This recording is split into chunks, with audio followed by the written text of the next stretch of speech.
get it started now. Freedom, freedom, freedom, freedom. My freedom begins at Life Force Canada. Welcome to our Life Force Canada Monday episode. So just in case you are doubting yourself today at all, we're here to remind you that you are so appreciated. You are so amazing, and you deserve all good things, okay? There's a lot going on in our country. We at Life Force Canada are building the bridge from the old matrix into the new earth. And one of the best ways to do this is to keep learning about private membership. And this is what LJ will be presenting this evening. We also have Sandra, who will be sharing a video created by the Veterans for Freedom. If you are here and have yet to join via our website, I recommend you do so that you can get all the details and information about what's happening across Canada. You can register at lifeforcecanada.ca. And I do recommend that you check out our resource page as well on that website. Alan from Canada Health Alliance, he wrote an exceptional article on eating bugs. I recommend that you check it out. If you are a teacher or know of a teacher exiting the public school system here in this country, and you're a teacher that wants to create their own products or services to offer parents who are doing the same, please post and share our lifeforcecanadaeducation.ca portal. And we're looking for teachers, educators to post their services, their offerings on that site. If you are a parent and you know things are getting worse in the public school system, right? They're programming kids to live in an inverted reality. So please share that link to this directory and really help spread the word. It doesn't matter what province you live in either. We know there's a lot of division happening, even in the freedom movements. If we were following the guidelines, right, or the logic of reality TV shows, which we're not, right, such as, Big Brother, we gradually eliminate the people who got on our nerves.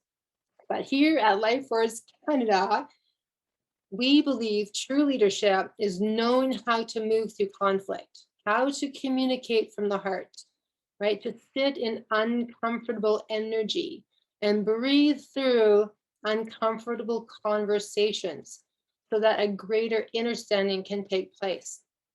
We learn through everyone, and that is why our Plan Council model was created, to share knowledge, to have open space gatherings that allow for everyone to express their thoughts and the actions that they want to take, and how we can all do this together, right? How we can create that beautiful future. So I want to talk briefly about the pathway to fifth dimensional consciousness. It's been brought up a few times. We've talked about it here the past couple of years. We know that we're embracing love. We're moving into higher levels of love and higher levels of frequency, energy vibrations.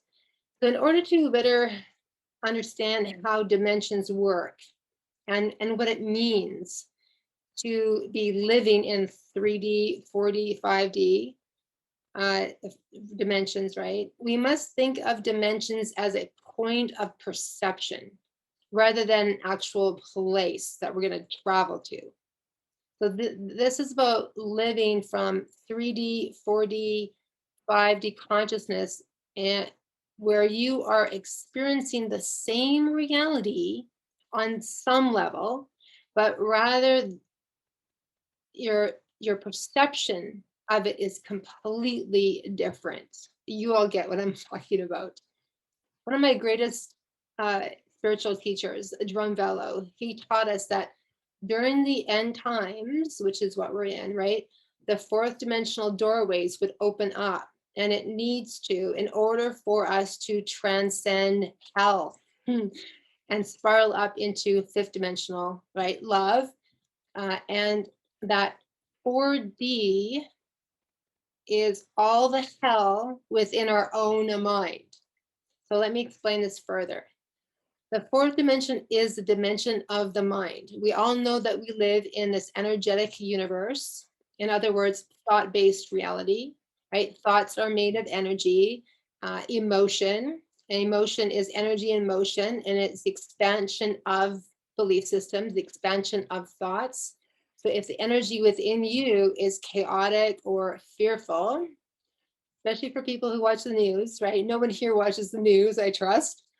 If we're angry, right, then this energy then becomes amplified in the field.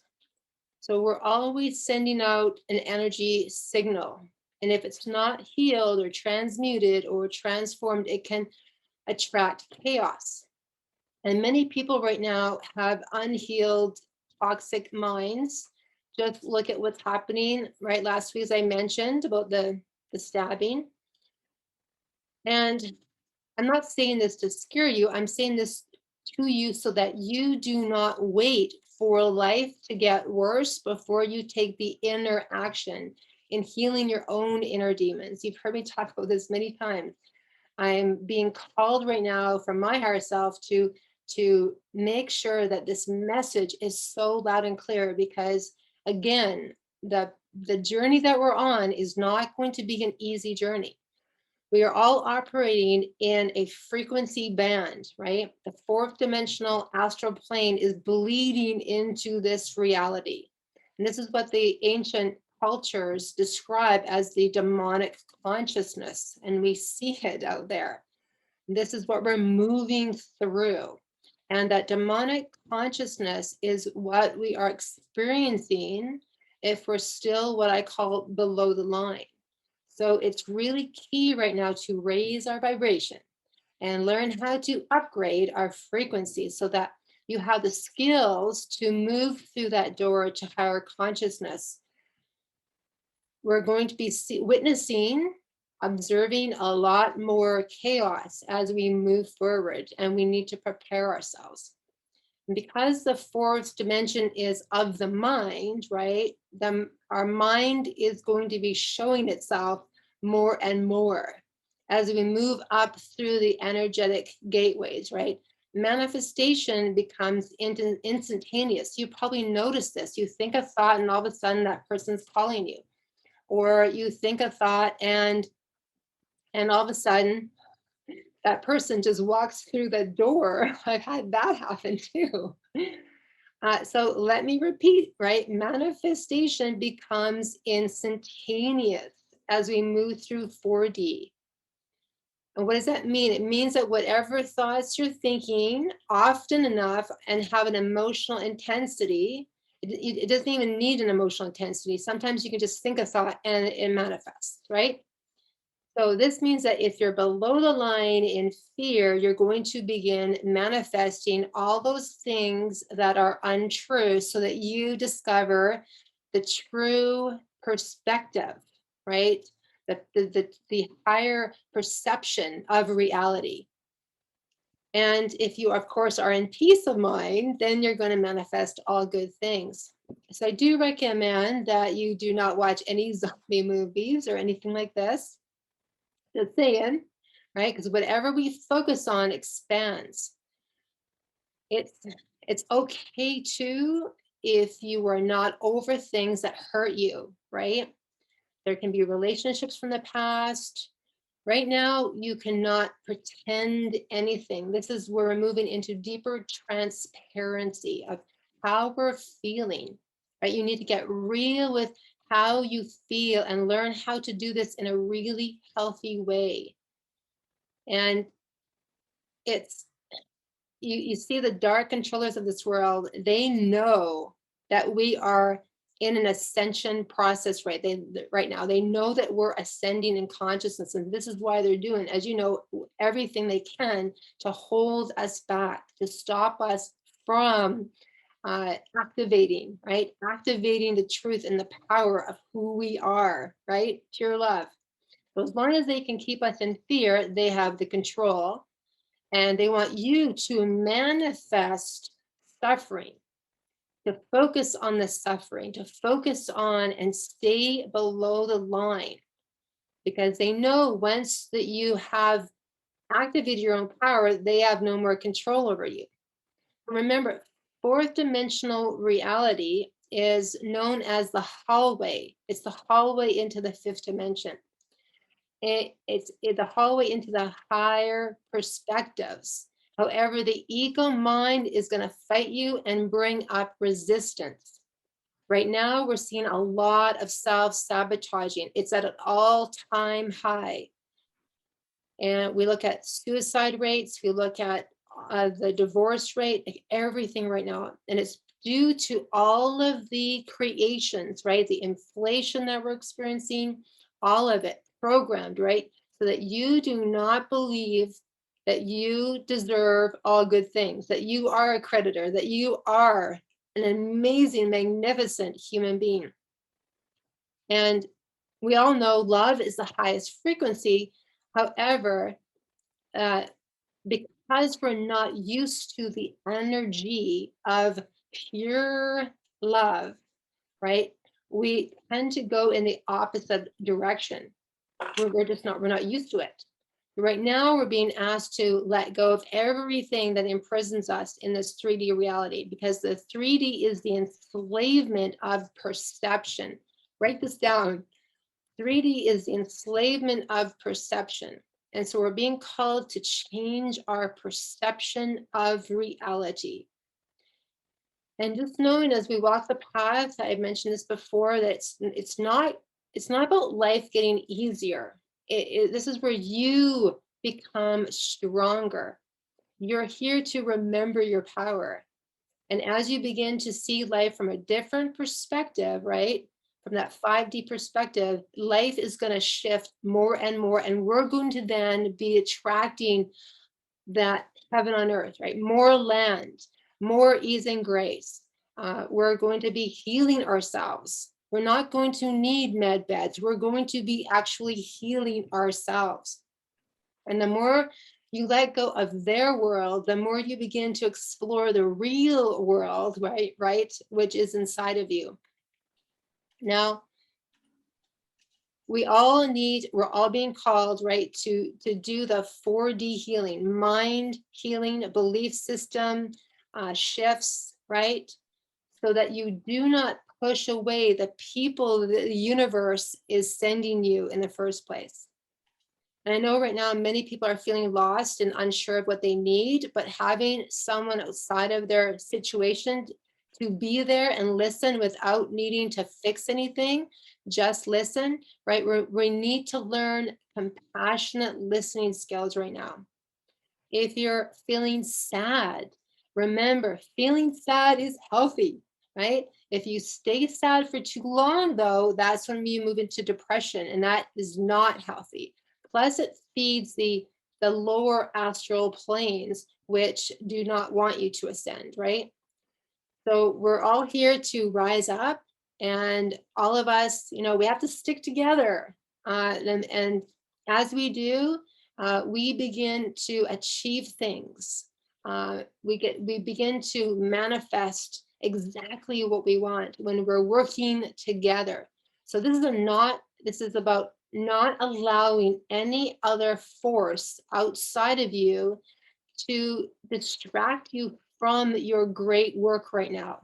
We all have great work to do, okay? Thank you, Brown Bear. And also, too, I just wanted to share before we get into chemtrails is regarding my Together We Rise program, there are a few full and partial sponsored spots available. So if you're interested, you can email me at karen@karenclassen.ca. We start on Wednesday, so I suggest you email me this evening with your phone number and we can chat. But this is very, very awesome who are choosing to sponsor. So I know you're all doing your best, and doing your best is going to be different every day, right? Each soul is experiencing their ascension journey in perfect timing. As you are ascending into higher perspectives, you begin to realize that the darkness of the world is a direct reflection of the shadow that still exists inside of you.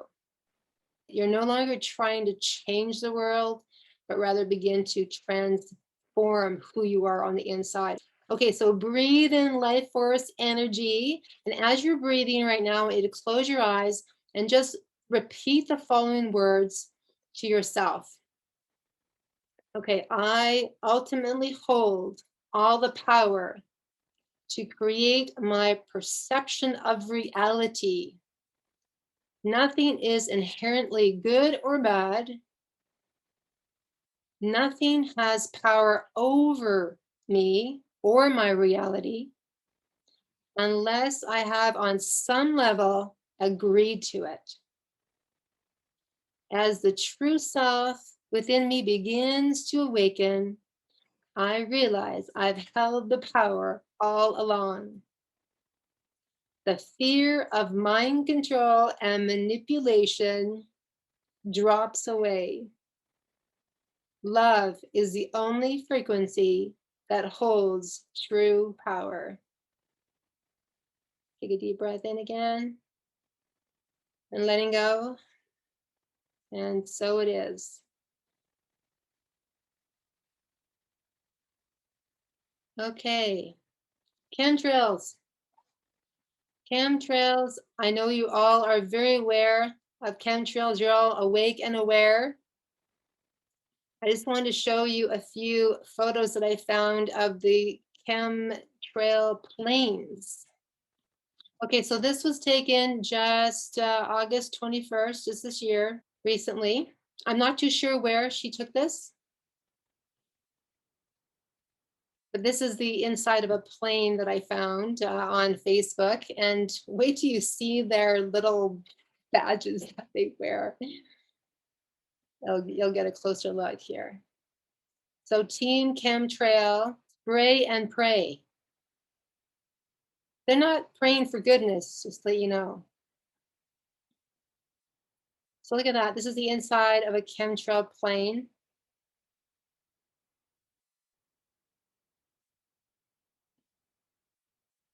There's a few photos here that I want to show you.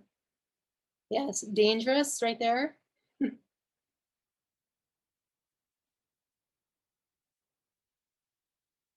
We've been doing this for decades, as we know. Okay, so this is where it gets interesting. Genocide of the people.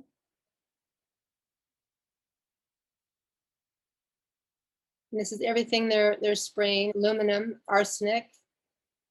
It just goes on and on and on. Don't just spray them, barium. So barium. Don't just spray them, barium. This is an actual badge on their arm. And then there's one more that I want to share with you here. So barium, Ba, and aluminum, Al, ball. Spell out ball on the periodic table. The two metals consistently discovered in chemtrails. Okay, so how many of you are really mad at the government and everyone that's created the chemtrail program? Remember, we're letting go of our anger towards others. Because if you're mad about chemtrails, let me ask you, how many of you are using aluminum foil to wrap your food on the barbecue? Okay, this is really important for all of us to, when we look outside of ourselves on how others are destroying the world and reality, right? How are we participating in it? So we are now being called to be self-responsible, to be self-reliant. We can see the problem, and we are the solution. Individually and collectively, we are the solution. So yeah, aluminum is, it actually leaches into cooked food, and it's actually one of the leading causes of Alzheimer's disease. researchers are saying that they found out that foods contain dangerously high levels of aluminum when they are cooked, reheated, or cooled with aluminum foil. So we're being called, right, to discover and do our own research. Aluminum is found in aspirin. So this is where we just stop taking aspirin and we find and start looking for other healthier natural remedies, right? We need to start weaning ourselves off of their systems. So keep in mind, you won't be able to avoid exposure altogether, right? Because it's everywhere. But taking it out of our kitchen, our food preparation, we can minimize all these toxic chemicals that they're spraying out there in the sky. So the good news is that our bodies can process some of the aluminum and a lot of the toxic chemicals. As I mentioned, we can step into healing remedies and detox, detox, detox. We need to remember our power of healing, that we can transmute, transform, shift out of the lower frequencies of all the chemicals that they're spraying in this world and rise up in higher levels of consciousness. Okay, Sandra is going to share an awesome video. I'll have her explain it. And of course, we support Veterans for Freedom. We've had Eddie here interviewing him on why and how they started Veterans for Freedom. But I think it's really important for us to continue the partnership and support Guardians for Freedom. Sandra. Good evening, everyone. I hope you had a nice, long weekend. And before I begin, I would like to extend a happy birthday to Dwayne, who's celebrating his birthday. I think it's today, but maybe it was yesterday. Yesterday. All right. Happy birthday, Dwayne. Hope you had a good day. So this video that I'm going to play, some of you may have seen it because it was actually shared by Dwayne, is how I saw it on his Awake, Free, and Ready Facebook page. And it was produced by Veterans for Freedom. It's the first in a series of 2 videos, and this one's called Canada Divided, and then they will be coming out with the Canada United, where they're proposing their solutions. We played it in our media think tank, and it created quite a robust conversation just amongst the few people that were there. So we thought it would be a good video to share with the wider membership. I'll try and maybe cut it down, maybe cut off the beginning part of it. He kind of introduces himself. It's about 14 minutes, I think. So just trying to shorten it up a bit.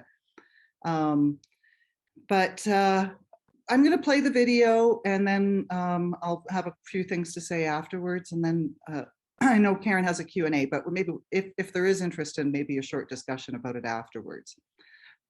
I will say that part of the reason why I feel that this is important is kind of along the lines of when I did my pathogen presentation. It's about understanding the techniques that they're using and the strategies that they use. And that's partly what this is about. This is about an exploration of their analysis, and you'll get a kick out of their use, the way they use their sort of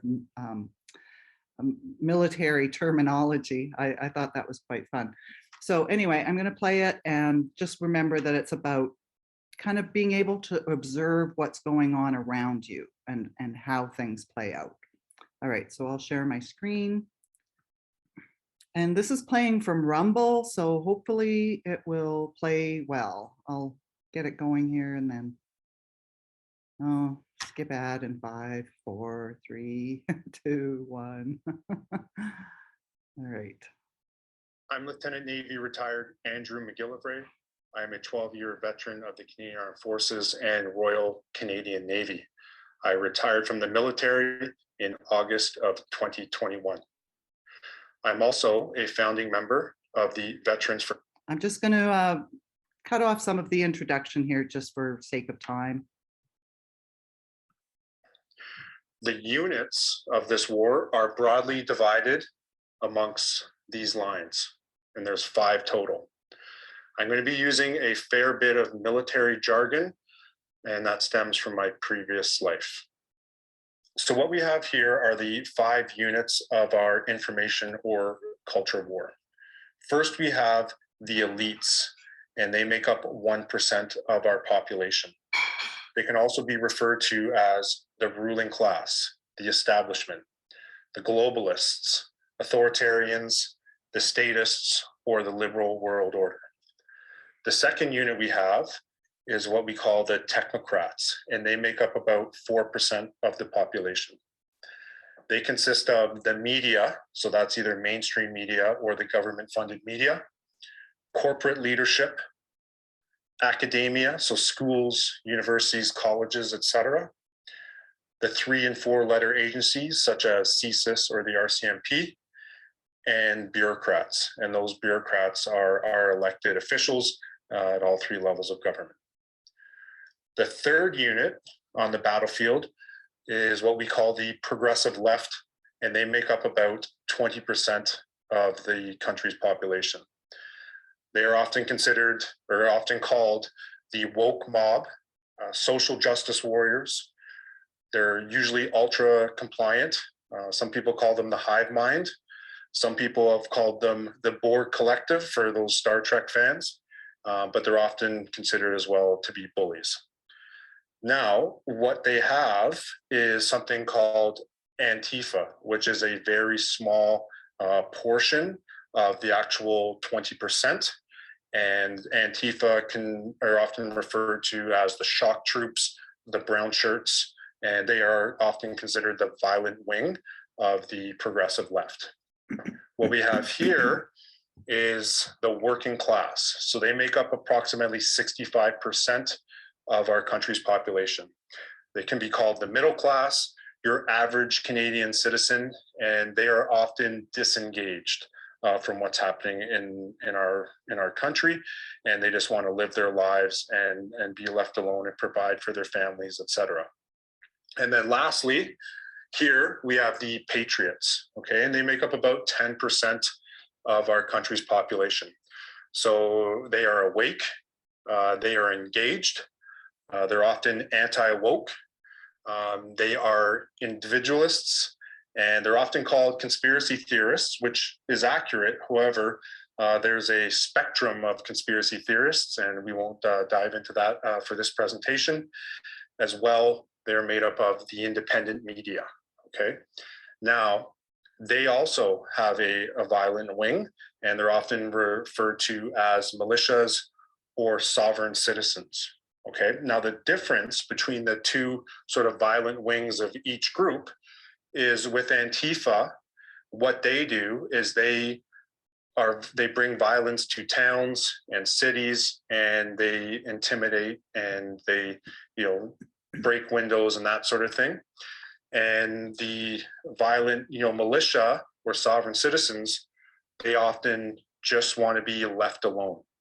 And that's the difference between those two units of this battlefield. I'm going to start with talking about the tactics, techniques, and procedures, or TTPs, of the technocrats. Okay, we're going to start with the media. So mainstream media or government-funded media have broken away from telling the truth. In a recent poll, they said that 42% of Canadians have trust in the legacy media. It's the lowest ever, and it is continuing to drop. And that stems from them breaking away from telling the truth and starting to push a narrative, which is being pushed on them by the bureaucrats. Also, corporate leadership. So they are beholden to their shareholders, as well as two large companies called BlackRock and Vanguard, who often are shareholders but have a huge stake in a lot of these multinational corporations. And they're often very narcissistic, which means they have a inflated sense of self-worth. Academia, so schools, universities, and college. Again, they are subsidized by tax dollars, and they have to get those tax dollars, they have to apply diversity, inclusion, and equity practices into their curriculum, or die. That's what I'm going to refer to them from here on in as die. And that is what is being pumped into young people of our country's brains, and they become activists. And that's what fuels the progressive left. Also, what all of the technocrats do is they force a hypothetical utopia onto the progressive left with the promises of never having to work and everything being taken care of. And it's that promise of that utopia that keeps the progressive left in line. Now, in terms of resources, the technocrats actually have unlimited resources. These multinational corporations, the government uses our tax dollars to subsidize and fund the technocrats, and they have immense power and immense pull within the battlefield to force their narratives and to force what they are trying to achieve onto the rest of us. So your average Canadian, well, it's the progressive left, the middle class, and the patriots. Now, one of the things that technocrats do in terms of TTPs, again, tactics, techniques, and procedures, is they have the ability to draft and enforce legislation. For example, Bill C-11. They also have the ability to create organizations and networks, such as the Anti-Hate Network, which is a government-funded hate network, in my opinion. And they use these tools to push censorship down onto the patriots. So they use bills, they use the resources, and they use social media and the 3 and 4 letter agencies to push censorship onto the patriots, onto the working class, because they want to be the arbiters of truth, or the ministry of truth, which we all know where that came from. And those are some of the tools they have in their toolbox of how to push and divide us all and have us fight amongst ourselves. Next, I'm going to talk about the progressive left, or the woke mob. So I know it's hard, but you have to have empathy for these people. They've been brainwashed into this progressive activism that we are seeing, and they're not living in reality. And that's why they're often referred to as they're living in a clown world, or like I mentioned earlier, the hypothetical utopia, where they think that men are women, where everyone's a victim, all white people are bad, etc. Now, they use social media as their force multiplier. So what they do is there's something called sock puppets, or sock puppet accounts. So you can essentially have one person, part of the progressive left, who can control up to probably 1,000 social media accounts that aren't all bots. And that is where they implement their TTPs, which is fear, intimidation, doxing, and cancel culture. And with the use of social media, they're actually constant. So this is something where you have the social justice warriors or keyboard warriors, and they patrol the internet looking for people who speak out of turn, and then they threaten them, they dox them. These people lose their jobs or their lives, and they attempt to scare them into compliance. And it's actually pretty sad, because Canadians are generally good people. And what's happened is, through the technocrats and academia, these people have turned into these progressive activists. And just like most bullies, what happens is that if you challenge them, or you push back at all, or you scratch below the surface, there's nothing there. So the progressive left have actually been trained, again through academia, that if they're challenged, they're to get triggered, they're to run to their safe space, which is an echo chamber, and that's where they're going to cry, victim, I'm a victim.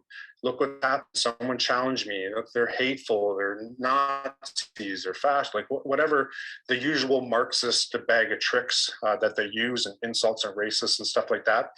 And then once they've calmed down and they've been comforted by their, fellow members of the hive mind, they get right back into the social justice aspect of things.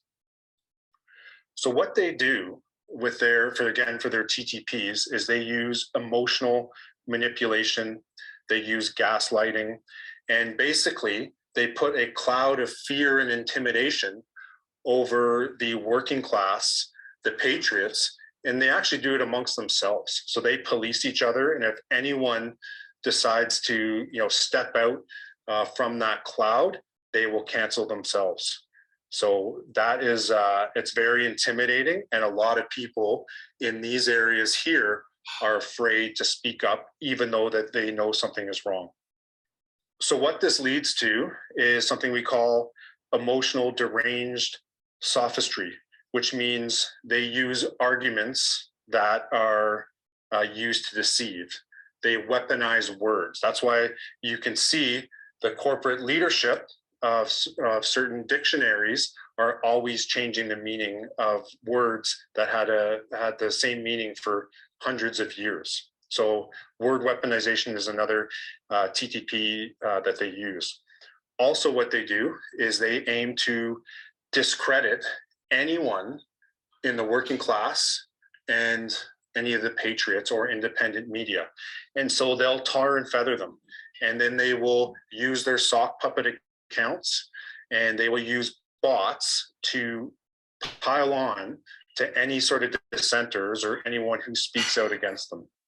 Next, I'm going to talk about the patriots and their TTPs. So the patriots have very limited resources. The independent media gets no government funding.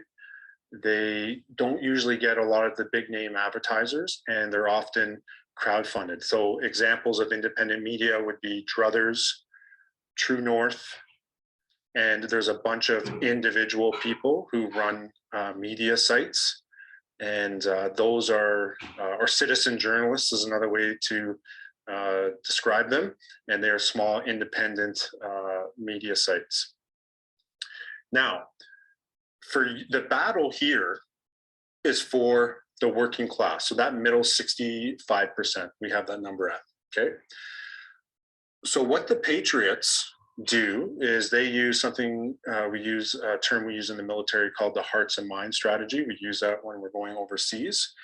And we do that through having civil conversation, constructive conversation, and we tell the truth. So it takes longer for us, the patriots, to win over the working class because it's not done instantly through fear or threats. And it's done through having that conversation, talking about truth, writing articles, listening to podcasts, etc.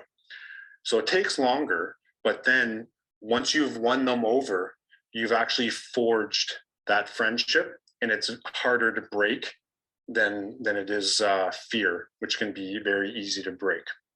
So the battle is here. It's for that middle 65% of people who are often disengaged. So what the patriots are trying to do is to wake these people up using truth and to bring them over to their side. Now, the difficulty there, again, is time to spend and have conversations with them, but also, again, resources, right? So again, it goes back to money and being, using social media or Rumble or any sort of video site, and actually having the threat of being canceled, like losing an Instagram or Facebook or YouTube channel because you're going against this narrative here, which again, the corporate leadership, so some of the worst corporate leadership, as we all know, is big tech and social media. So if you're waking too many people up here, they will find an excuse to shut you down. And so you see a lot of it where people talk about parallel economies and different independent social media sites, et cetera. It's a bit of a hard task to get people to sign up for that. Again, it ties back to limited resources. So one thing to remember in all of this is that courage will always triumph over fear. That is why you're seeing a lot of veterans who are in the patriotic part of the battlefield. We're not afraid. We are not afraid of the technocrats. We are not afraid of the progressive left. And courage is contagious. So once we wake up more of the working class, it has a ripple effect. They will show courage, then they will have their neighbors, their friends, their family show courage, and they will push back against the progressive left until they've either won them over or that these people have been outed and they have no impact on the battlefield any longer. So in our next video, we're going to show you how to get. So I'm going to stop it there because we'll see when they release the next video. So I will put this, the link for this in the chat. So if anyone wants to share that around, it's on Rumble. I'm not sure they are able to post it on YouTube. I apologize for the background noise. In order to play a video, I have to keep my mic open, so I couldn't mute myself. I wanted to add, so what, at the point, the day that we watched this in the media think tank, there had been an event that probably most of you weren't aware of it, but Valbala Meats was caught up in a controversy because one of the family members who owns the business, it's like a 45-year business run out of Canmore, had responded to a request for a donation to a gay pride group. And it wasn't a very smart move, and it wasn't a very nice email, and what was taken public. And then, of course, as what was described in this video, the mob attacked, and then it spread to the corporatocracy, and they lost some of their major distribution networks, one of them of which was Sunterra. I was very distressed about that. I actually went into Sunterra the other day, and it's very sad to see all of the Valbala products are taken off of the major big shelf that they had dominating in the store, and it's been replaced by basically globalist products, right? They're not local, they're not locally produced. So it was like the cancel culture in motion. So it was very interesting watching this video while I was aware of this going on. And then, so I felt that things that he had said in the video, like the use of their force multiplier of social media, how they make themselves, they're only 20% of the population, but their influence is so much bigger within the context of discussions. The fact that corporations do drive, and we can see that in how that happened with the COVID implementation of lockdowns, etc. It's like a leverage and a leverage and a leverage down the. But it was, if the corporations had stood up and said no, we wouldn't have gone through most of what we went through. So I think that's all that I have to say about it. So Karen, if you want to give everybody a few minutes to, if anybody wants to say, I didn't really see what the comments were during the chat while I was playing the video. So I don't know what sort of discussion was happening there. I'll catch up on that, and I will yield for now and hand it back to you, Karen. Thank you so much for sharing that powerful video. Karen Hanna did share the link in the chat as well. I think it's so important for everyone to see that. And yes, this is definitely being recorded. Steve. Okay, so what we'll do is we'll move on to LJ's awesome presentation, and then we'll move into a Q&A. So if anyone has any questions in regards to the video that was just shared. Courage over fear, yes. Okay, LJ is here, and it's so important to continue learning about private memberships, because we know this is the exit point, the pathway out of the government domain, the controlling domain, and into private where we are free. Take it away, LJ. Thank you. Thank you for your patience. Oh, no problem. This is all good. Thank you very much. I am quite excited to be here. And I've been working with Patricia from Plan Council Ontario. And so she may chime in as we go through in case I miss something. So anyway, this is something that obviously I'm passionate about, and I'm going to share because I have done a PowerPoint presentation, mostly to keep me on track, but also to help you follow along. And so let me just make this so you can actually see it and go to the top. So what we're going to talk about is private membership associations. This is a beginner's guide, folks. As we are moving forward, we also want to move out of public into private wherever it is possible. And so it's not always possible nor desirable, but we're going to go through that. So this is really about the basics. And my mentor and teacher has been Jacqueline Milne, who is actually certified with PMA Power. She is the only Canadian certified to do this, and she is one awesome lady. Okay, so let's talk about what PMA is. And it can be known as a private membership association, a private membership agreement, a private membership alliance. But the key is it's a private membership. So what a PMA is a mindset change. We have to deprogram from always seeking permission. We have been raised from school where you had to raise your hand to go to the bathroom, where you had to seek permission for everything. You had to have a hall pass. Well, I'm dating myself now, but this sort of thing. So we have to get out of that instant thing that we have to seek the license, or we have to seek that kind of permission. No, we don't. We also have a declaration of living in private so as not to be a burden on the public. As our system crumbles, we will still have a use for the public, which is the government or the outside group, but it'll be things like doing stuff that we're not ready to assume yet as we move towards self-governance. So it could be that, we still have the public to do road maintenance. We still have the public perhaps to do garbage pickup, or we have certain things that we still want to do. But when you live in private, one of the things that has set precedent as court is the fact that I'm living in private. I am not putting any burden on your system. I do not pay tax because I am not using your system. Thank you very much. I can look after my own health. I have my own food security, et cetera, et cetera. And also, the one thing a PMA really is, it's founder created.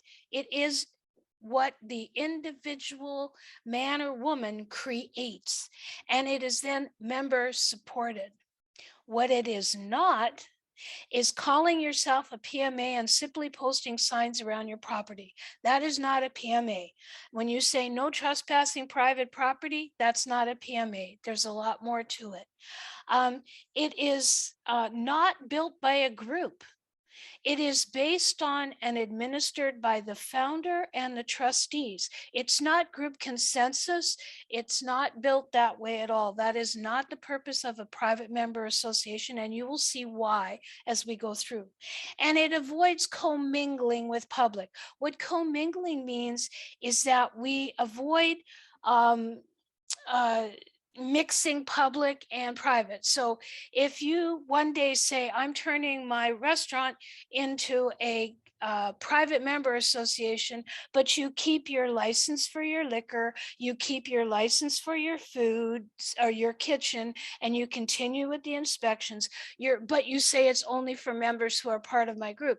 Well, you've just commingled, and it's not defensible if an agency comes in, because they have every right to go in and check a license that you are still ascribing to. Okay, so that's what we mean by commingling. Just to give you a brief history of PMAs, because I think it's important that we understand where these came from. These are not new. They have been around for ages, and private membership was how society was organized to benefit others since the 1800s and even earlier. And all the things that began as charities through churches or benefactors began in the private domain. So things like making sure there were soup kitchens and people were fed, making sure there was adequate housing, looking after orphans or street to bring them in. Hospitals were all private.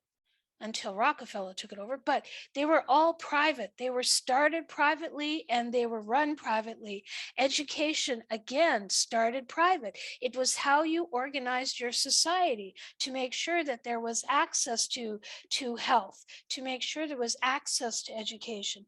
And publishing houses were all private. And then the government infiltrated, they lied and said, oh, we can do this much better and do it on a much grander scale. So we'll be your charity. We'll look after all this. And so they usurped all the work, and they took their money and the power and they moved them into the public domain. Once that was done, then they started putting all their rules on them. And essentially what the government did was make everything illegal, so that whenever you wanted to do anything, you had to seek permission, which means you had to get a license or you had to get some kind of ticket, that sort of thing. So that was how that sort of infiltrated over the 1800s. And gradually they took over schooling, they took over healthcare, they took over food supply, etc. And then PMAs are really exercising our God or creator given freedoms, and they're based on contracts between men and women. And so what we're doing now is we're going back to what we had before, and we're learning how to not ask the government for permission to do anything, but how we are basing it on our freedoms.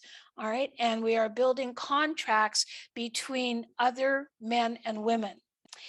Private jurisdiction is protected through the umbrella of the law of the International Covenant on Civil and Political Rights and the Canadian Bill of Rights and Freedoms. And I'm going to talk about that because I think it's important that we understand why we even use these.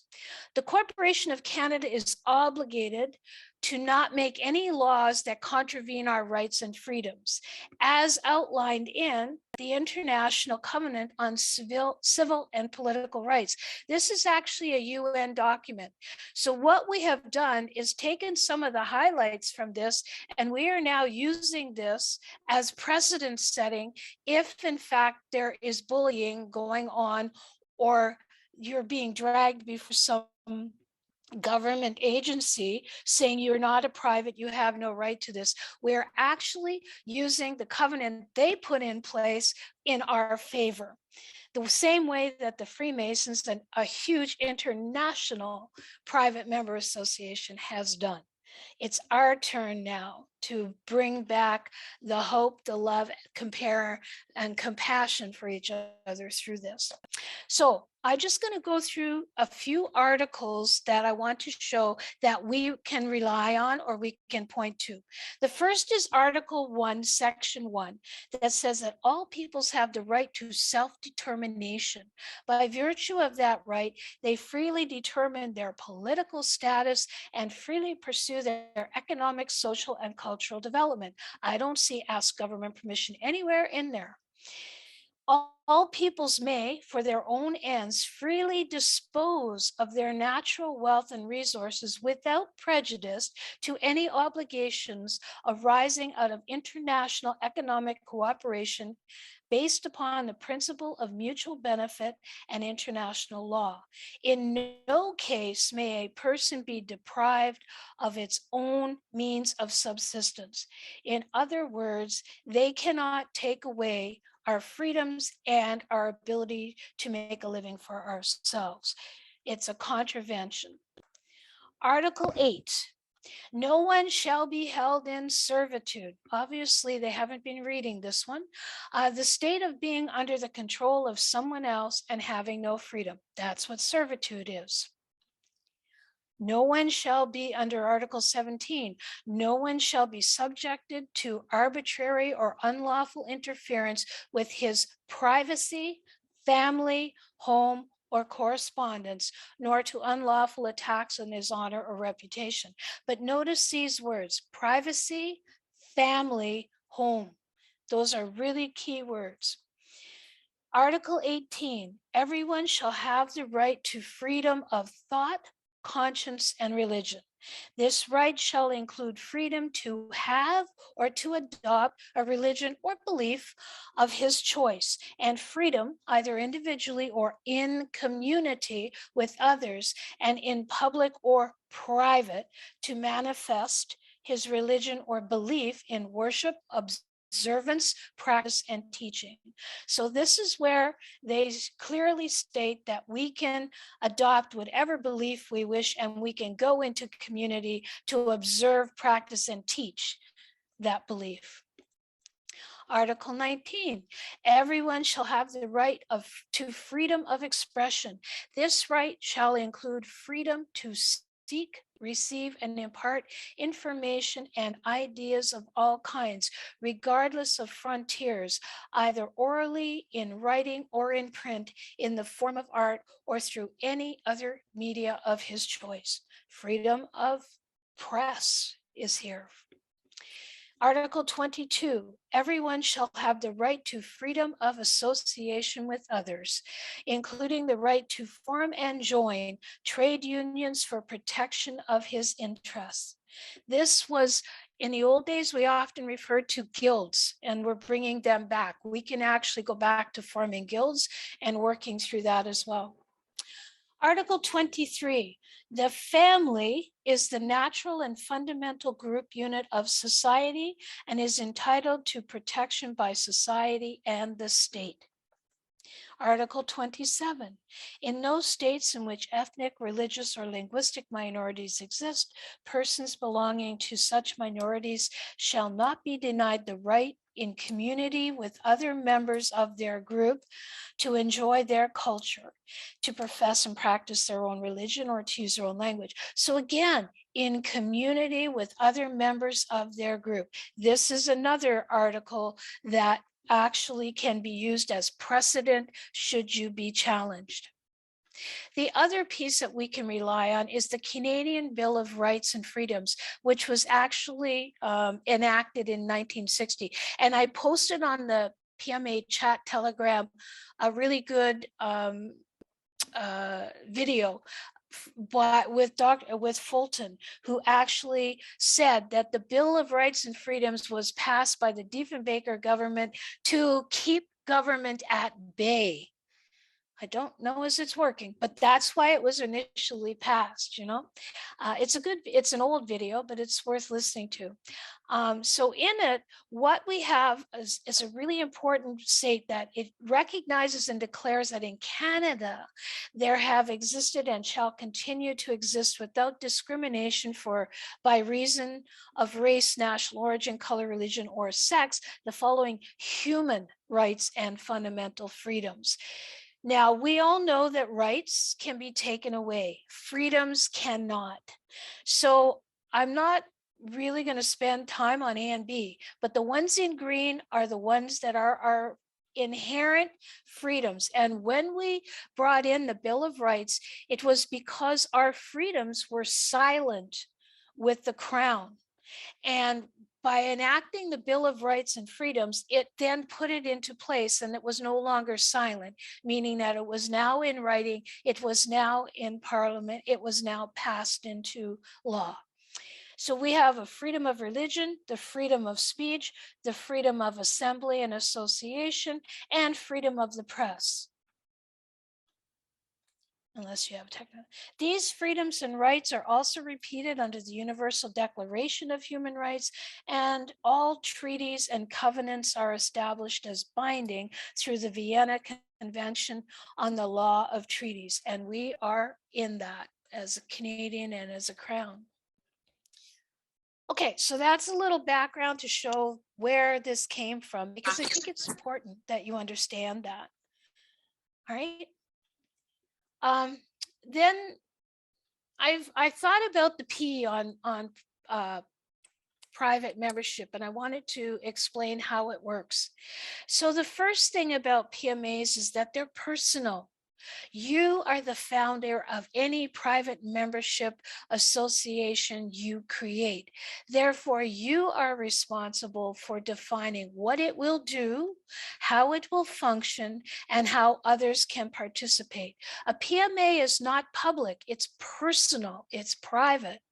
You have to have a purpose. Why are you starting a PMA? You need to be very clear with understanding of what it is you want to achieve with your PMA, how you are contributing to the betterment of all who join in fellowship with you. So that's really important. Another P is passion. Underlying any benevolent supportive PMA is the passion of the creator. And it's the passion could be for others' well-being.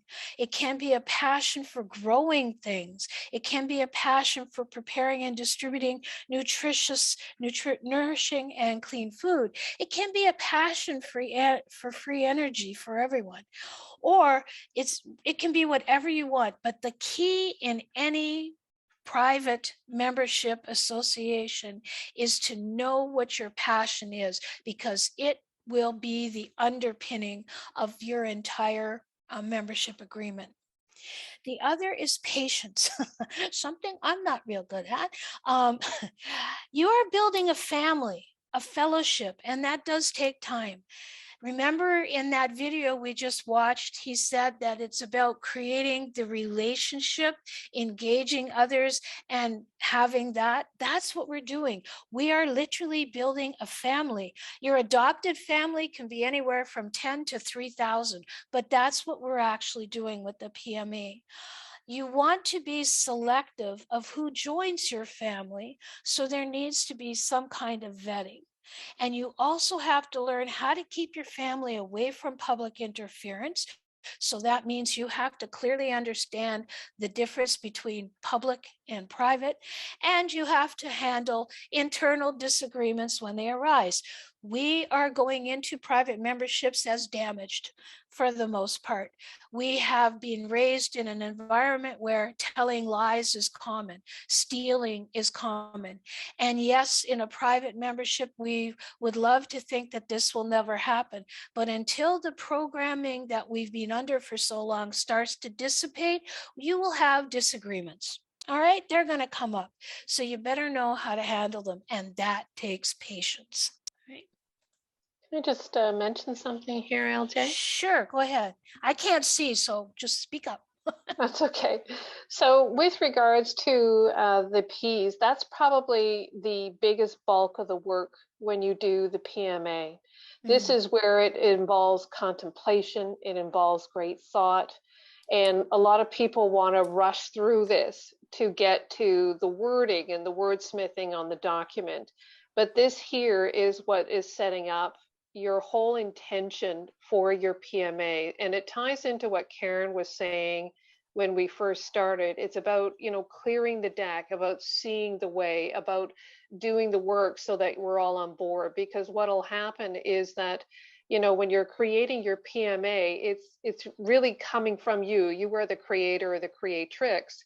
And so you are creating this, and therefore your membership will be a reflection of what it is that you're creating.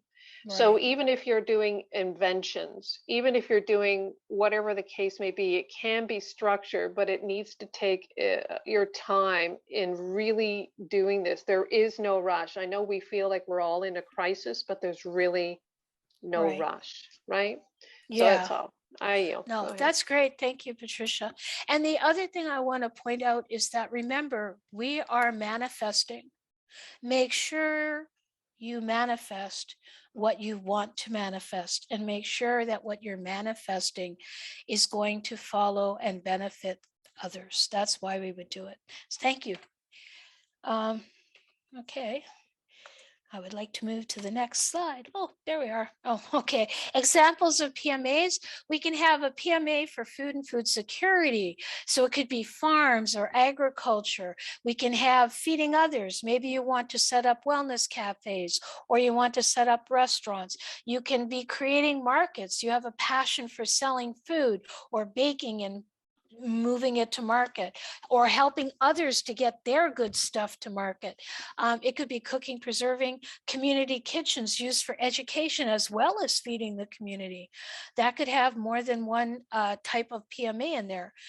Well-being and health is another example, which I think is the one that we're seeing the most of right now, around it could be production, distribution of remedies, healing, consultations in hospitals. My understanding is some of the doctors that have torn up their license to practice as a doctor are actually getting together to create a private hospital. Also nutrition. This can link nicely with the food PMAs. So we'll talk about going back and forth later and joining forces with other PMAs. Community centers. It could be a passion. You want to create a community center that has events that uplift, that bring together, that heal humanity. Or it could be you'd want to have exercise groups. You want a yoga center. Education in any aspect of well-being. You can also have education PMAs. This is how they all started. Remember, it was in the private. It can be children focused. So that would be learning, exploring spiritual development, teaching meditation to youngsters, real important. It could be adult focused, acquiring new skills, sharing skills, experiencing. You can have apprenticeships and internships. We can create guilds for training in trades and artisans and give our own guild paper that says that's a member of this, the sky's the limit.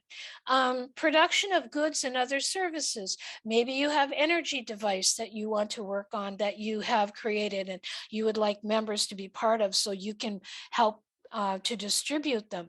You could have health devices, home products, communication services. We could have a totally private publishing house, Life Force Canada Publishing House. I think that has a nice ring to it. We can have news services on private platforms or delivery services. You have a passion for travel. You have a passion to make sure that everybody gets what they need. Or community support PMAs. That's recreation centers, housing, transportation, infrastructure, and communities. Or we can have the new economy development, including banks and vaults.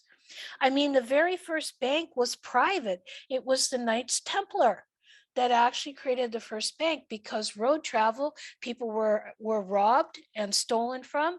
So the Knights Templar said, we will hold your valuables and we will then make sure that it gets to you at the other end, and we guarantee its security.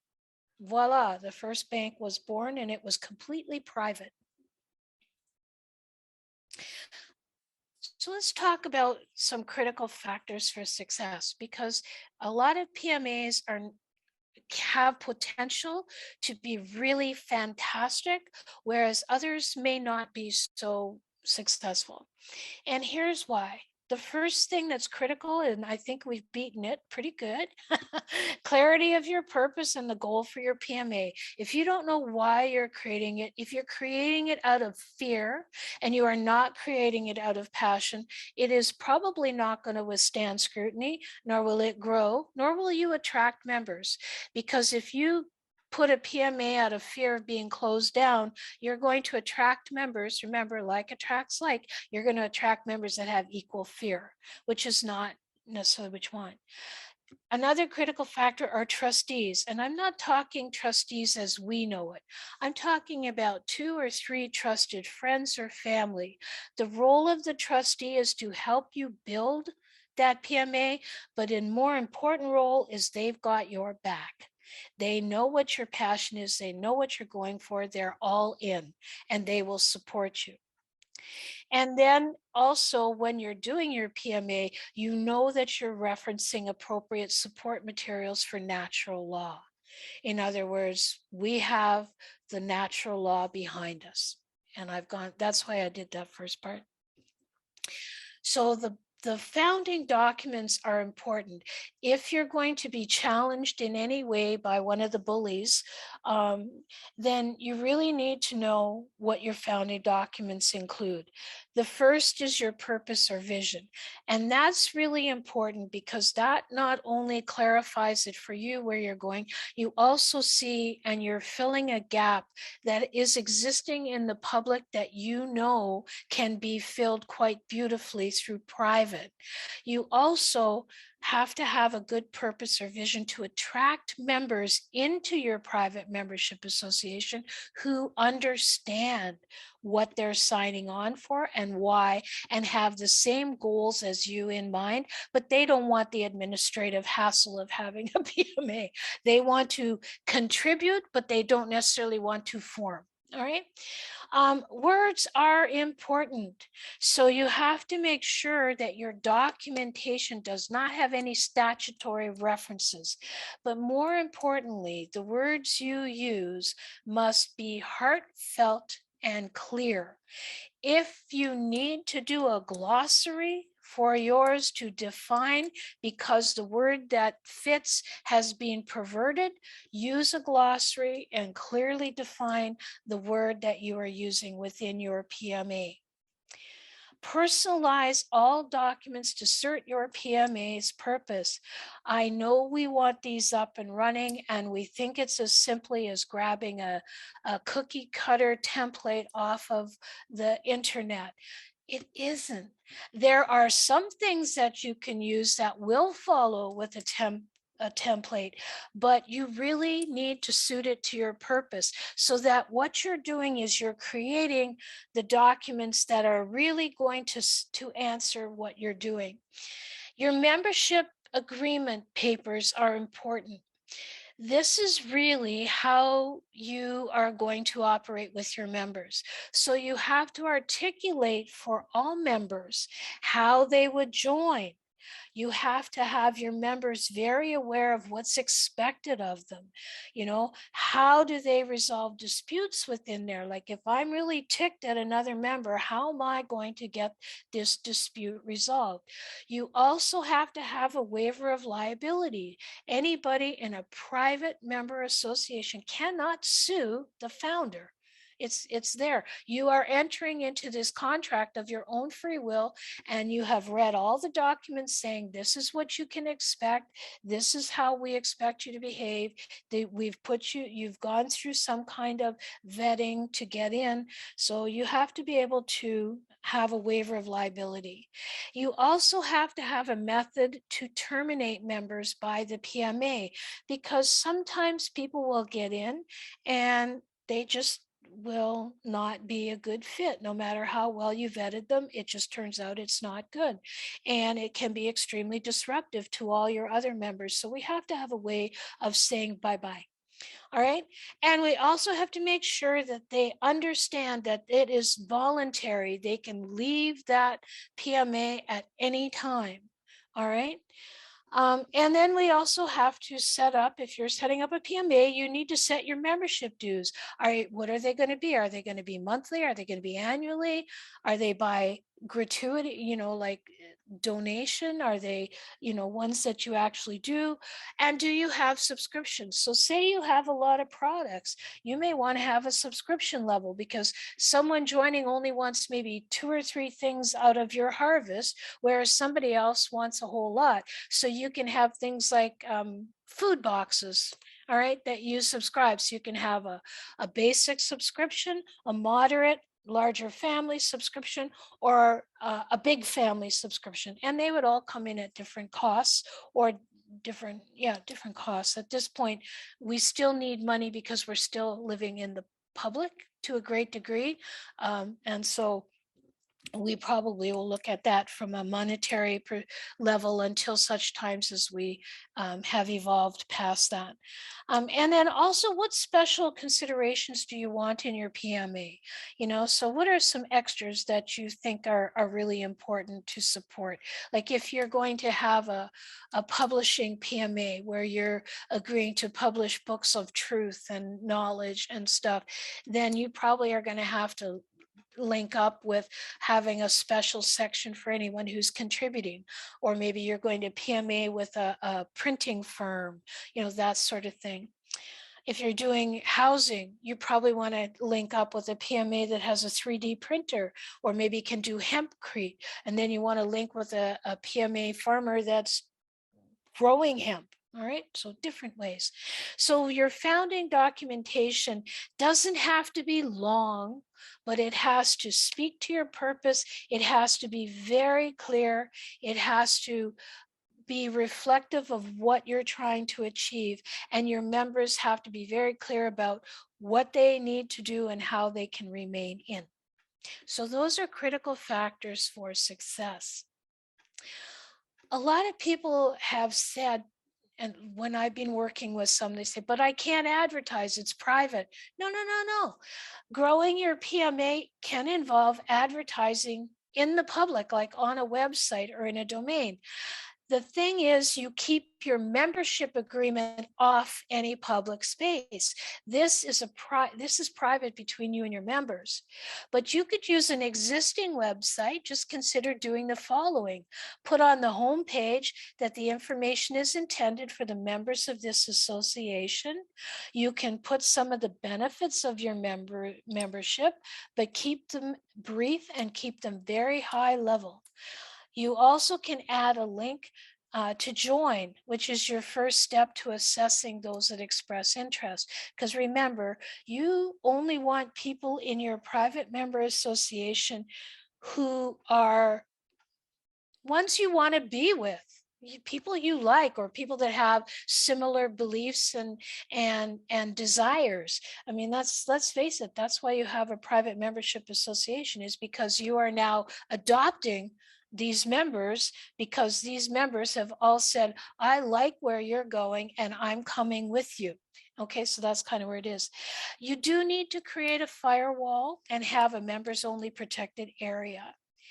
And I do have an example of Jackie's website, and I'm hoping it'll take me there.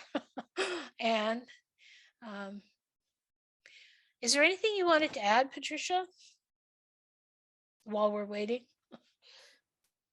Well, I think you've covered it all. I mean, this is the important part, and the PMA, the structure, the sort of the landing page, the front page, that's on my website too, and Beth Martin's has one that's nicely laid out. Jackie's is really good too.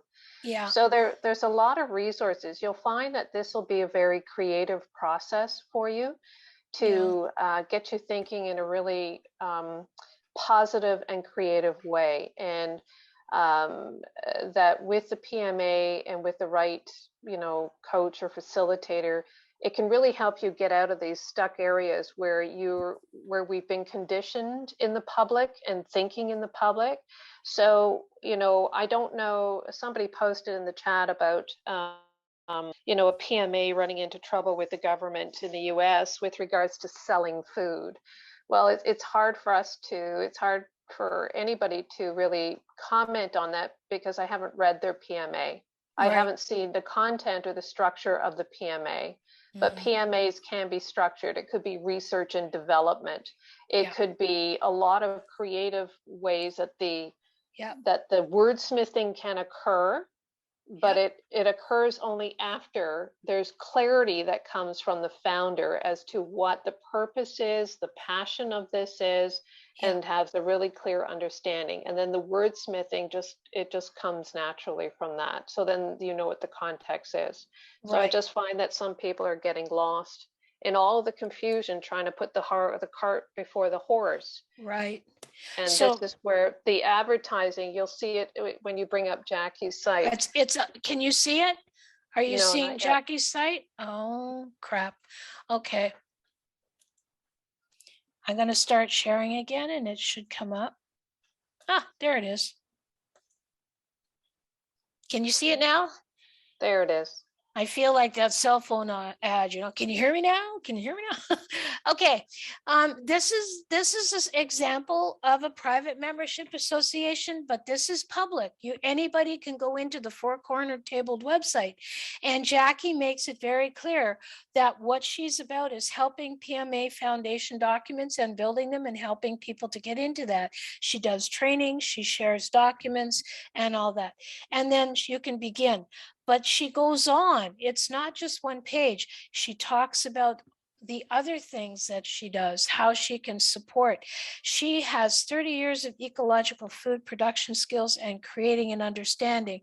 And she She has won a Governor General's Award for the work she did in the Northwest Territories around regenerative food.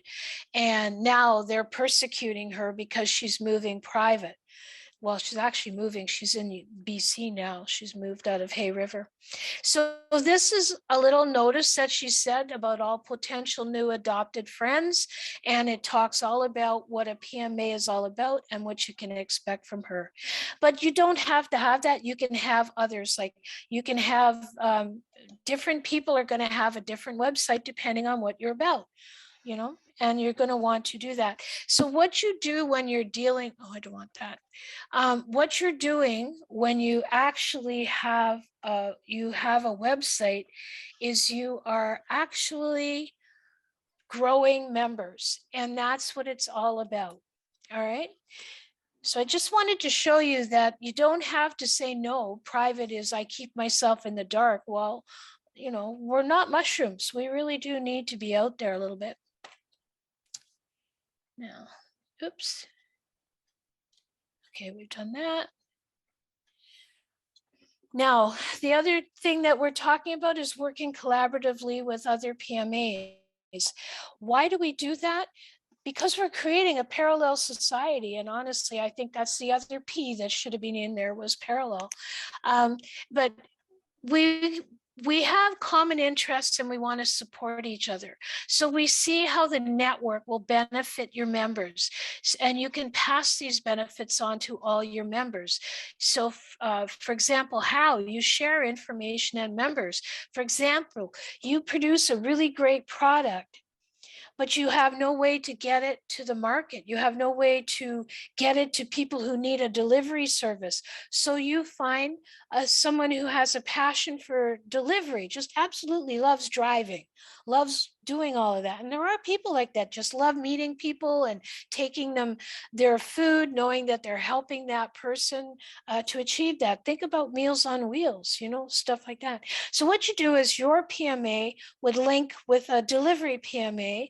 And so what you would say to any of your members who say, I really like your product, but I don't have a car, you're too far away, I can't get there. You say, oh, well, let me link you to this one. And you have an agreement with that PMA so you can cross members and you know that you're going to refer members. So then that person says, oh, great. So I'll get my delivery from this and I'll get my food from your PMA. And that's how we're going to work together. And usually there's mutual benefit, and you between two PMAs may have some cross benefits or cross you know, like if you're a member of mine, then you can come in here at a reduced membership fee, or you can come in free because we're going to just share each other, whatever. The key point is that each PMA is responsible for its own administration. So when you have a PMA, it's up to you to make sure your website's up to date. It's up to you to deliver whatever you promise your members. It's up to you to keep your members informed, and it's up to you to collect your membership dues. It's up to you to give an accounting to your members of all the finances from those dues or subscriptions. That's your job. That's you as the founder of that PMA. That's what you're responsible for. There's no need for hierarchy or controlling PMAs. So when you say you've got a product and you said, okay, I have a product, but I have no way to get it to people, so you're going to hook up with the delivery PMA. Well, the delivery PMA does all their accounting. They look after all the administration. They look after the fleet. They look after getting the addresses. They look after making sure they've got travelers that are going to be taking the goods to them and all of that. So each PMA is kind of doing their own thing. So you don't really need a hierarchy. It is an agreement between other PMAs. But we have been so programmed to feel that there has to be a hierarchy. There has to be an overarching thing to occur in order for us to connect. But you stop and think about it. When you've had really good service, what do you do to the next person? You recommend that. I know a great hairdresser who didn't require masks, who reasonable, who was very friendly, no asking of any questions. What did I do? I got a bunch of her business cards and I distributed them to all my friends that were of the same mind. That's basically what we're doing. I didn't need anyone to coordinate it. I did it. You know, she didn't need anyone to coordinate. She just kept doing what she was doing, her hair business, you know, so it's how we work. But we've been programmed that government has to be in there. Government has to oversee it. Otherwise, there'll be chaos. Nobody will get anything done. We've been programmed. So this is why I said at the very beginning, it's a mind shift. Okay. And also remember that a PMA is completely member choice. If they wish to join the complementary PMA, they can. We're not telling them they have to. We're just saying, here's an option for you, you know, and that's what it is, because we are giving everyone free will and free choice. So they can choose to be part of your PMA or they can choose not to. They can choose to test it and decide it's not for them and leave at any time. Okay. And the biggest thing here about PMAs, keep your PMA simple and easy to explain. If you can't explain what your PMA is all about to someone in under 3 minutes, you haven't hit it. Okay, so it's really neat. And remember, you're going to be able to tell. We used to call that the pitch, the elevator pitch. And I learned to do that because I worked with doctors as a nurse. So you knew you had 30 seconds before the elevator door closed in order to get what you needed from them. Okay. And so that is kind of what I think about when I think about this. Do I have a good way to explain what my passion is and how I am doing this, and how if you want to be part of that, you can join. There is no box to think outside of. This is all about being innovative and creative, whatever you feel will fulfill your purpose.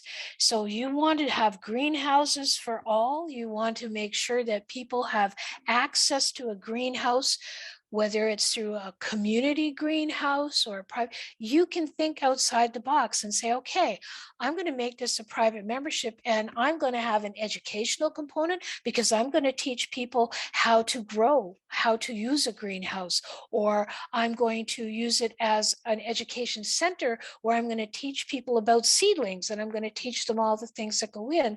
Or, you know, I'm going to have a PMA that helps other people build it. So it's up to you. There is no limitation. We have infinite possibilities because we are infinitely creative. And it's time that we took that back.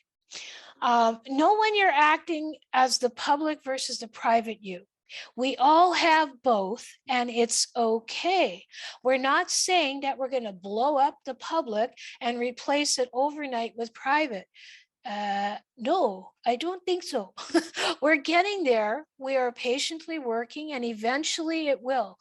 But right now, we still have a public and a private side to us, you know, and I think many of us have heard about the PMA with the doctor who has 2 doors.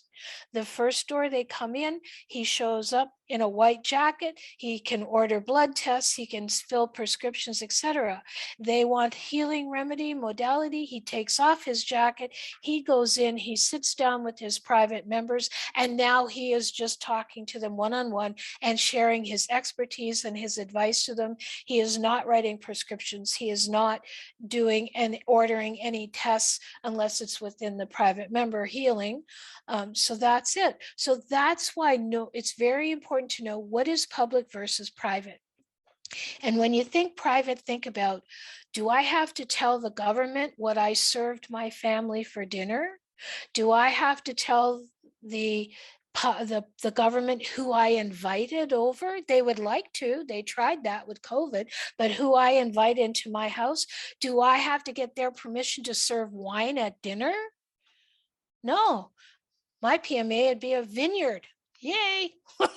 Lots of sampling there and lots of research and development, so those sorts of things. So it's really about knowing the difference between public and private. There are still things that we may want public until we move to complete self-sufficiency and self-governance. So again, I'm going to say it, stop seeking permission from any public agency or even other people. You are founding a PMA to help humanity. This is your sole purpose, all right? And no government agency has any right to claim your soul. It's just not their purview.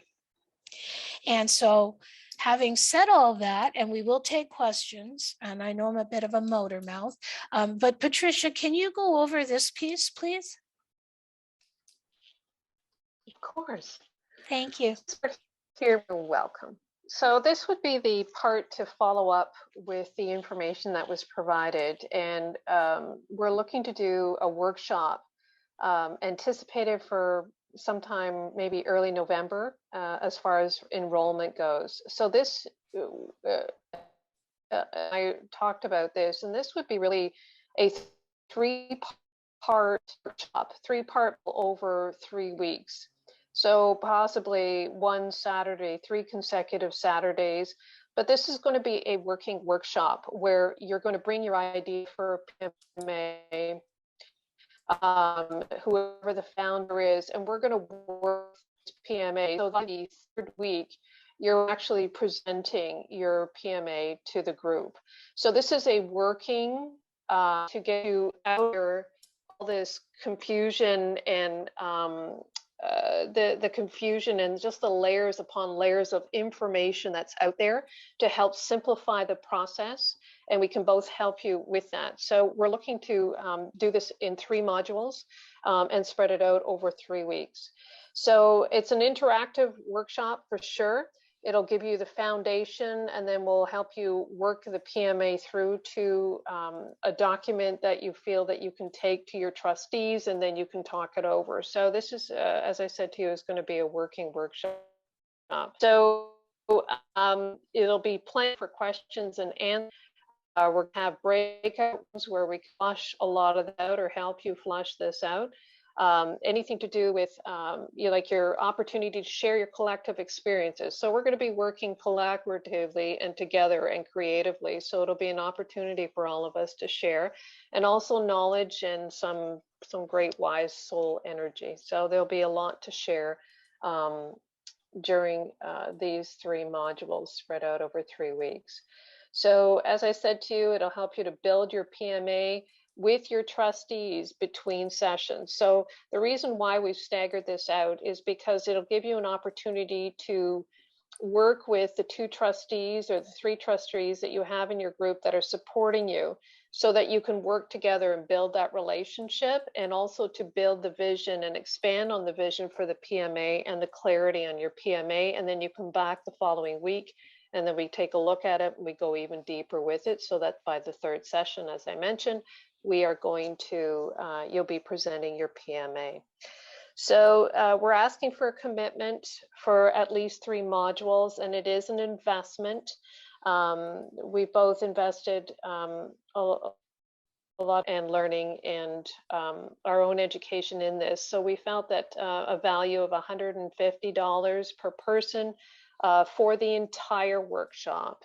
So that would be for the entire 3 modules. And we were asking that if somebody wanted to contribute more, and maybe there's some people that weren't able to do the 1 to 3 modules, then perhaps somebody could contribute a little bit more so we can help, because everybody's in a different financial situation right now. So we just wanted to be mindful of that as well.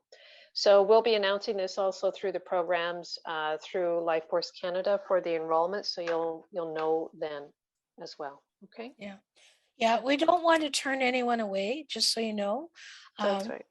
That's why it's a sliding scale, and that's great. Thank you.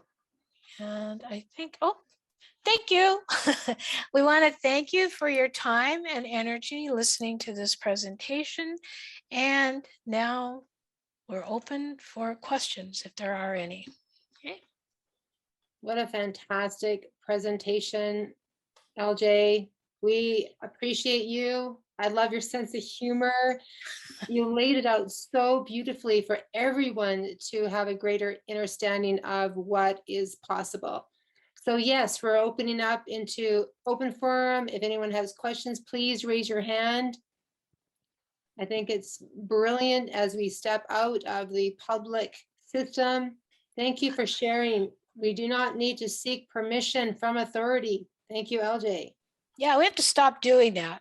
We're so Yes, I mean, you know, and especially I was raised British. Oh my God, it even carried through into the house. I do. Go ahead. Yes, this is an amazing presentation, LG, and thank you very much for the time you put into building it up for us. I have, though, a question.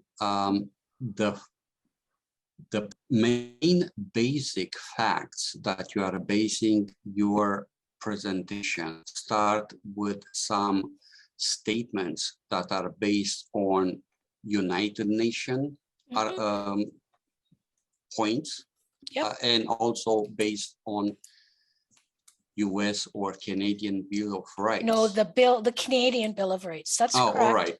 Yeah. Now, my question is, due to the known fact that a de facto can choose rules overnight, do you think there is a chance that the de facto, in the moment when the PMAs will start to have a really big commonality within masses and will start to rise up in numbers, that they will again change the rules and will declare this kind of organization illegal? Okay. Bottom line, they can't, because it's basic freedoms, and those freedoms cannot be taken away. They are inherent. And even if you go back to way back into the 16 and the 1500s, these freedoms have been what they call in the Crown, even coming from England, the inherited freedoms that are God-given freedoms. So they can't. Will they try? Perhaps. The reason that we use those, and I even mention them, it's because they can be relied on to set precedent in court and to get the judges to at least see them. Does it mean that you will always win? No. But what it does mean is that they have to recognize that they are violating these things. And so it gives you that extra protection to stand on. All right. They can do whatever the hell they want. We've seen that. But then what they forget is, so can we. And that's what they forget, is the indomitable power that each and every individual person, man, woman, has. Okay. And I think they're dying.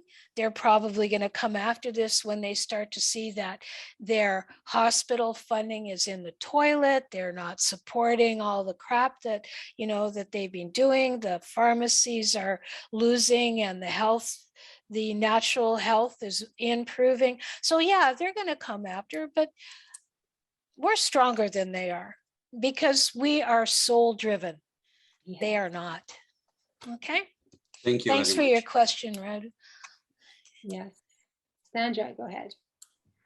I think before my question, I would add on to what you were saying, LJ, is that they created private membership associations for their own benefit. Oh yeah. As you made reference to the Freemasons. So anything that they try and do against it works against their intentions as well. So it's not in their favor to be able to do things like that. That's right. They're private clubs that they've created in Ottawa where all the politics are truly done. Yeah. Right. Yeah, so it would have wide-reaching implications, whether it's a political party or whatever, right? It would attack their own system. Yeah. well, they don't see that. They're very short-sighted. Yeah. Right, true. So my comment, sort of a question, but I remember that we were on a separate Zoom call earlier, and you brought up something, and that came to mind when I was watching your presentation when you were talking about trustees, is that PMAs are not democratic. No. So, you know, we're used to the idea of associations, right? And that then everyone has a say in how things are laid out. But I really got the impression through this presentation that this is designed for business people who are wanting to provide a service or something and protect themselves in the private domain. So I don't know, maybe you could address that. You know where I'm going with it, right? Yeah, I do. Yeah. Okay, so the bottom line is how people exercise their free choice is they join or they don't join. But at the end of the day, this is the PMA of the founder. And I don't know about you, but I love what Jackie's doing. I had no problem becoming a member of hers. And I thought, thank God she's leading the way. You know, that was my thing. And you'll find that, you know, so you're going to find that you will find a PMA and it really resonates, or you find a leader whose soul you just resonate with and you want to be part of their extended family, right? And so that's where it comes in. But you don't create the rules of the membership through consensus. The rules of the membership are by the founder, because this founder is creating the adoption of an extended family. All right. And so they want to pick. I don't know about you, but I kind of want to pick who I am with, you know, and if I'm the founder of that, I want to make sure that the members are coming in because A, they will benefit, and B, they are supportive and they believe in what I believe. So you're right. It isn't a democratic process. The democratic comes when by you're using your feet. You either use your feet to come in or your feet to leave. It's up to you which way you do it. So that's how we do that. That answer it? Yeah. Absolutely. Thank you very much. Okay. Thank you, Sandra. And I am so excited that you and Patricia have created this workshop. I think it's so important and so necessary. So I highly recommend, if anyone is interested in creating a PMA for their business, that you look into this workshop. I'll definitely be posting it once I get more information from Patricia and LJ. Yeah. So look for the email coming soon. And I do agree with you, Patricia, in regards to not rushing it, making sure that everyone is taking the time to learn everything you need to learn. Yeah, that's a really big P that I have trouble with. However, we're getting better. We've called it the Soul Sisters PMA, just between us. Yeah, but yeah, we've been working on it for a few weeks now. So yeah. And just reminding everyone here too is that once everyone begins to create their PMA, then Life Force Canada Private Membership Alliance is going to be promoting your PMA to all of our members across Canada. Yeah. Long live the directory. Exactly. Yes. Yeah. And the beauty of the directory is maybe you don't want to form a PMA, but there's something you're looking for and you would love to be part of supporting a PMA. Yeah, you know, because because 10 people have the same idea, 10 people don't have to start 10 PMAs, you know. So it just depends on where you are and what you want to do within it and how you want to contribute to your membership. Yeah. Okay, everyone. Thank you so much. We're going to go. It's already almost 9 o'clock here in Alberta. It's what, 11 in Ontario. Thank you, everyone. Thank you, Sandra, for sharing that awesome video today. Thank you, LJ. Oh my gosh, that was such a powerful presentation. Patricia, thank you for all you do. Thank you, everyone, for standing for freedom. Together we rise. We've got this, everyone. Lots of love. And yes, happy birthday, Dwayne. We had an awesome birthday celebration yesterday for him. It's awesome. Happy birthday, Dwayne. Thank you, Happy birthday, Dwayne. Karen. Good night. Thank you, everyone, and good night, Karen. Thank you, everyone. Good night.